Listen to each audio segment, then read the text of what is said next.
Pues ya estamos aquí en nuestro análisis en perspectiva. En Observatorio hemos abordado el tema de los derechos humanos desde distintas perspectivas.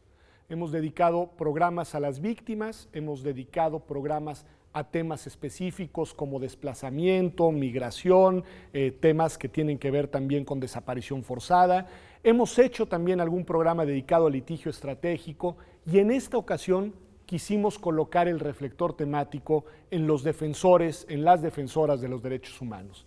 Y quizá lo primero que habría que hacer, Gabriel, si estás de acuerdo, es explicarle al auditorio quiénes son, a quienes podemos identificar como defensores de derechos humanos, toda vez que además de una manera creo que muy fina, Suiri al inicio del programa nos advertía que no solamente quienes lo hacen de manera profesional pueden ser calificados como tales, pero bueno, vámonos por ahí. Sí, yo creo que ella dio perfectamente al clavo y aquí hay hasta algunas cosas que luego no le gustan a algunas organizaciones de la sociedad civil porque justamente están los profesionales, ¿no? Los defensores.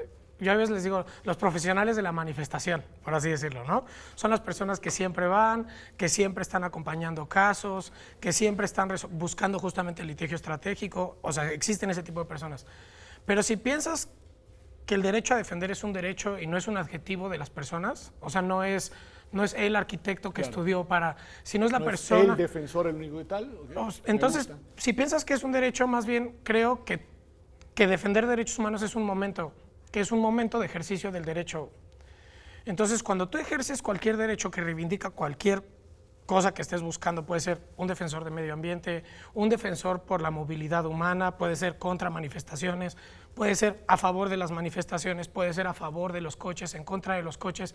Y te estoy poniendo ejemplos encontrados porque las personas pueden creer en este discurso que están defendiendo un derecho y no necesariamente tienen que estar en lo correcto cuando ejercen un derecho. O sea, si yo empiezo a decir es que las personas no deberían de manifestarse en las calles porque yo tengo derecho a pasar en mi coche, está reivindicando tu derecho a circulación en el sentido, lo podría pensar. Sin embargo, creo, no sé, Edgar, ¿qué pensarás? Que esta aproximación de Gabriel de alguna manera abre demasiado la definición y nos dificulta la identificación de los actores que hacen lo que ustedes además hacen. Trabajan en organizaciones de la sociedad civil, tienen una agenda orientada hacia los derechos, pero mejor que seas tú el que nos ayuda. Mira, fíjate que es importante la aproximación que hace Gabriel y me parece muy sensata. Sí es demasiado amplia, pero también tiene que ver con un efecto estructural de lo que hemos vivido históricamente como sociedad mexicana. Es decir, lo que dice Gabriel es, ¿por qué no pensar el arquitecto defensor o el abogado defensor o el antropólogo defensor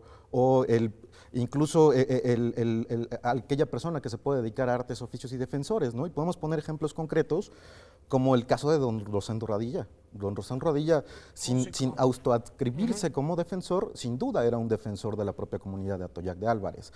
Pero el deterioro de la propia realidad mexicana nos ha hecho que se haga una profesión propia, ¿no? Y hoy en día te vuelvas un activista de los derechos humanos, un litigante de los derechos humanos, una persona que acude directamente a las manifestaciones. Y bueno, no sé si también un poco lo que dice es importante del deterioro, pero también lo que pasa es que en este tema lo que nos gusta del derecho a defender es la nota roja. O sea, es justamente...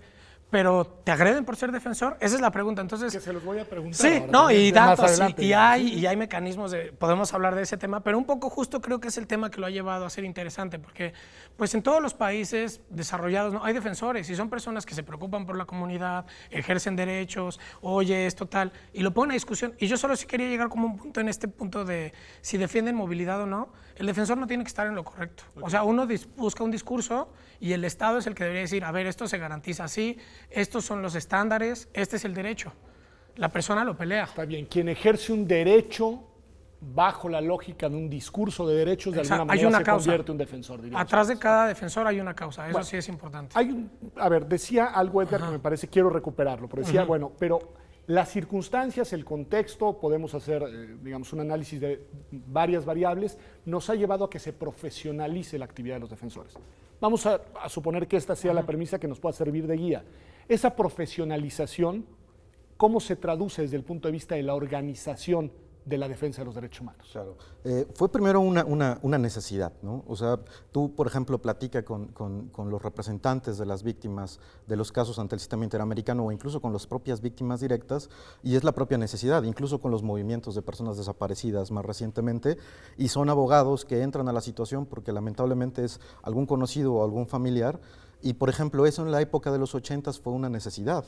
Cuando pasa principalmente lo de la guerra sucia, pues son primero las familias las que empiezan a hacer esta reivindicación de los derechos de las personas afectadas, y ellos se convierten en los defensores de las causas, ¿no? Exigiendo justicia, exigiendo verdad, exigiendo reparación.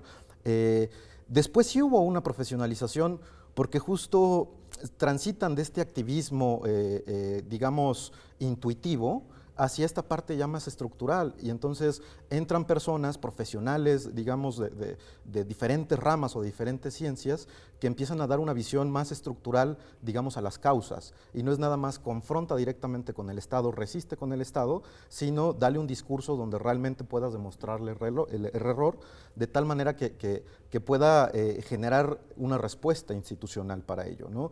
Y eso lo vemos con la conclusión de los casos. O sea, don Rosendo Radilla desaparece en 74 hasta 2011, claro, y fue principalmente por la familia, por incluso la familia acompañada de organizaciones defensoras, claro, de derechos, ¿no? Exacto. Que esa parte, digamos, es evidente. Ustedes dos participan, ya lo decía yo, activamente, trabajan en organizaciones, se dice, de la sociedad civil, que tienen como finalidad principal, quizá no exclusiva, pero la promoción de una agenda de derechos. Pero le hacía una pregunta a Suiri que me gustaría escuchar su opinión, además sé que los tomo un poco fuera de base porque ambos están en este contexto. La Defensoría de los Derechos también se hace desde el Estado. Sin duda. Estoy totalmente de acuerdo. O sea, justamente por eso yo decía que es el ejercicio de un derecho, no es... O sea, el derecho a defender derechos humanos es curioso porque de nada serviría tener un derecho si no lo puedes defender. O sea, existe porque existe cualquier derecho, porque por eso viene de una declaración y no un tratado. Y son un cúmulo de derechos: manifestación, reunión, asociación, libertad de expresión, derecho a la información. O sea, que por ahí cuando se ejerce los derechos más liberales, digamos, no es casual que sea artículo 19. Sí, claro. ¿No? Pero cuando cualquier persona lo ejerce, o sea, justo digo, un juez que está buscando que se reivindique un derecho y lo está haciendo, como lo que pasó en la primera instancia del caso Aristegui, por ejemplo, pues está reivindicando un derecho de audiencias y dices, mira, aquí estoy buscando que se cambie este paradigma de derechos, y sí estoy diciendo, que es un tema que también estabas tocando, que un particular podría ser o no violatorio de derechos, y yo les voy a garantizar. Él, a tomar esa resolución un poco adelantada, creo que es defensor de derechos humanos. Eso es lo que me parece importante. Hacia allá me parece interesante ir. ¿Por qué? Porque, bueno, por un lado, a ver, nada más para aclararle al auditorio, porque decía que los tomo un poco fuera de base, porque ustedes dos, si no me equivoco, en algún momento trabajaron en una comisión de derechos humanos, ¿no? Un organismo público de defensa de los derechos. Me detengo un segundo para preguntarte, Edgar, ¿cómo es la diferencia de la experiencia de la Defensoría estando del lado del Estado a estando ahora de una organización civil? Es una experiencia interesante el hecho de poder contrastar ambas situaciones. Desde el Estado, a final de cuentas, también hay un punto de conexión que me parece que Gabriel también ya lo mencionaba un poco, y el principal reto de que el Estado realmente defienda derechos es el reconocimiento de la situación, ¿no? O sea, a final de cuentas los casos van avanzando y llegan a instancias de las que llegan porque el Estado mexicano dice, aquí no está pasando como tú me estás diciendo, ¿no? En este sentido, nosotros en la comisión también nos enfrentábamos con ese proceso de decir, reconoce esta situación para poder dar una reparación integral, ¿no? Para poder brindar una respuesta incluso distinta a la que estás planteando desde el empoderamiento a las personas o a las víctimas en este caso. Y eso también lo vivimos como sociedad civil, ¿no? El ejemplo que te puedo poner contundente es el proceso donde el Estado mexicano, específicamente a un relator de las Naciones Unidas, que lo podemos también considerar como un defensor, le dice, tu informe sobre tortura no corresponde a lo que estamos viendo, ¿no? Entonces, ese mismo hecho de tener que demostrar... reconocimiento, una realidad, exacto, ¿no? A la cual obviamente el Estado, digamos, como esta entidad abstracta y refractaria. Y ese es el mayor problema, ¿no? En el caso en el que cuando el Estado reconoce una situación es capaz de generar una defensa de los derechos, pero cuando el Estado dice, aquí no está pasando nada, aquí no hay desapariciones, aquí no hay torturas, aquí no hay ejecuciones, justo el mecanismo que tú debes de encontrar es un mecanismo para demostrar el error estatal y entonces poder tener una respuesta del Estado. Pero sí cambia, yo quería como un poco, creo que sí, lo voy a poner así como muy simple. Cuando estás en una organización no traes una cobija que te tape. Ah, claro, sin duda.